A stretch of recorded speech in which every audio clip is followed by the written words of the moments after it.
अली ज़फ़र साहब, एक तो ये जो कमेटी बनी है, क्योंकि इसके आप मेंबर भी हैं, ये बहुत अहम कमेटी है। क्या ये समझ लिया जाए कि पाकिस्तान तहरीक-ए-इंसाफ अब सियासी जमातों के साथ बातचीत के लिए तैयार है, मुज़ाकरात के दरवाज़े खोल रही है और उनके साथ सियासी अमल में आगे बढ़ना चाहती है? क्या कहेंगे इस बारे में? जी, इसमें कोई शक नहीं है कि पॉलिटिकल जमातें हों, जो भी मुतलका अफराद हो, जो भी ऑर्गेनाइजेशन हो जिनका काम है कि आज़ाद और मुनसिफाना फ्री एंड फेयर इलेक्शंस कराएं, हम उनके साथ बैठ के तो उसके जो रूल्स एंड रेगुलेशंस हैं, उसके जो कवायद हैं, उन पे बात करने को तैयार हैं। जितने मसाइल आ रहे हैं पॉलिटिकल पार्टीज़ को इलेक्शन के मामले में, उस पे भी बात करने को तैयार हैं। और ये ज़रूरी है, मेरा ख्याल है कि एक पॉलिटिकल जमात जो है जब इलेक्शन में जाने लगे तो ये सारे रूल्स जो हैं क्लियर होने चाहिए। आप मेरे सामने आइन पढ़ा है मसलन, इसमें आर्टिकल 218 है। आर्टिकल 218 कहता है कि इलेक्शन कमीशन ऑफ पाकिस्तान का ये एक जिम्मेदारी है कि वो फ्री एंड फेयर इलेक्शन कराएं, और उसके लिए रूल्स एंड रेगुलेशंस भी बड़े वाजे हैं इलेक्शन एक्ट में। आर्टिकल 25 हमारा है आइन का, जो कहता है कि हर शख्स, हर पॉलिटिकल पार्टी के साथ बराबर सलूक होना चाहिए। आर्टिकल 17 कहता है हमारा कि हर पॉलिटिकल पार्टी जो है उसको आज़ाद तरीके से इलेक्शनिंग, जो इलेक्शन का प्रोसेस है, उसमें हिस्सा लेने के लिए, अपने रैलीज करने के लिए, अपनी लोगों को इकट्ठा करने के लिए, अपनी कन्वेंसिंग करने के लिए, वो सारी जो चीज़ें हैं वो बिल्कुल आज़ादी के साथ करने की उनको हक है। तो ये सारे मामलात हैं जो कि इस वक्त हम देख रहे हैं कि पाकिस्तान पीपल्स पार्टी के बिलावल भुट्टो साहब ने भी कहा, पीटीआई का तो मौक़िफ़ बड़ा वाज़े है, क्योंकि हमारे साथ जो ज़्यादतियाँ हो रही हैं और जो जो कुछ नज़र आ रहा है, जिसका जिक्र करने की ज़रूरत भी नहीं है, वो सबको पता है।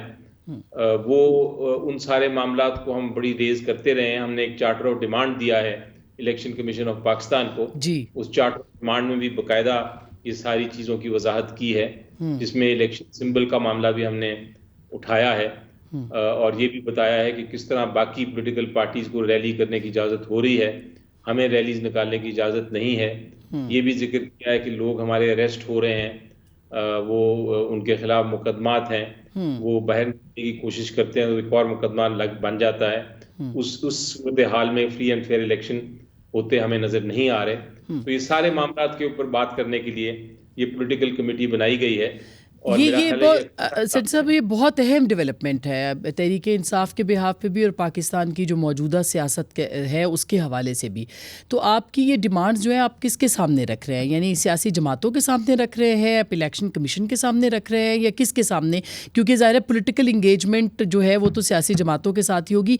PMLN के साथ भी आप रब्ता करेंगे इस मौजू पे? देखिए, हम इसमें राब्ता करने की ज़रूरत नहीं है। मेरा ख्याल है जो जो बात करना चाहता है वो बिल्कुल जो भी फोरम है उस पर हम करेंगे। अभी तो हमारा जो सारा कंसंट्रेशन है वो इलेक्शन कमीशन ऑफ पाकिस्तान और जो हुकूमत है इस वक्त की निगरान हुकूमत, जो केयर टेकर सेटअप है, जो पूरे प्रोविंसेस में भी है और नेशनल लेवल पे भी है, उनके साथ राब्ता करना है। और जहाँ जहाँ हमें हमारा ख्याल है कि पॉलिटिकल पार्टीज को भी हमारे साथ इस बात पे खड़ा होना चाहिए, हम उनसे भी राब्ता करने को तैयार हैं, चाहे जो भी पॉलिटिकल पार्टी हो। आपने देखा जब इलेक्शन का मामला आया था तो हमने सबको दावत दी थी कि हमने पीटीआई ने इलेक्शन की पिटीशन फाइल कर दी है सुप्रीम कोर्ट में, आए आप हमारे साथ उसको ज्वाइन करें। सिर्फ पीपल्स पार्टी ने ज्वाइन किया, बाकियों ने नहीं किया, लेकिन अगर वो करते तो हम उनको जरूर वेलकम करते और कहते आए इलेक्शन कराना एक नेशनल ड्यूटी है, एक कौम का हक है, और उसको हम अपना पूरा करने के लिए जो काविश कर सकते हैं करें। बिल्कुल, बहुत बहुत अच्छा सेंटर साहब, आपका अपना किरदार बहुत पॉजिटिव है और आपने कभी किसी के बारे में इस तरह की बात नहीं की। आपके साथ लोग बैठने को तैयार होंगे, लेकिन गारंटी क्या है कि खान साहब मान जाएंगे? 6 मई वाली जो कमेटी थी, शायद उसका भी आप हिस्सा थे, किसी नतीजे पे पहुंच रही थी, मगर फिर डेडलॉक आ गया क्योंकि खान साहब नहीं माने। तो इसकी क्या गारंटी होगी सर कि वो मान जाएंगे किसी चार्टर के ऊपर, फाइनल चार्टर पे? देखिए, जहाँ तक तो उसके रूल्स एंड रेगुलेशंस बनाने का ताल्लुक है, मेरा ख्याल है इसमें कोई शक नहीं है कि ये एक सबके इंटरेस्ट में है, क्योंकि आज हमारे साथ जो हो रहा है कल दूसरी पॉलिटिकल पार्टी के साथ भी हो सकता है। तो इस सिलसिले में तो कोई मुझे नहीं नजर आता कि किसी को किसी किस्म की ऑब्जेक्शन हो सकती है। हमारा मैंडेट कोई सीट एडजस्टमेंट नहीं है, हमारा मैंडेट कोई मुज़ाकरात करके तो कोई इलेक्शन की कैंपेन को एक दूसरे के साथ मिलके करने की नहीं है हमारा कोई इरादा।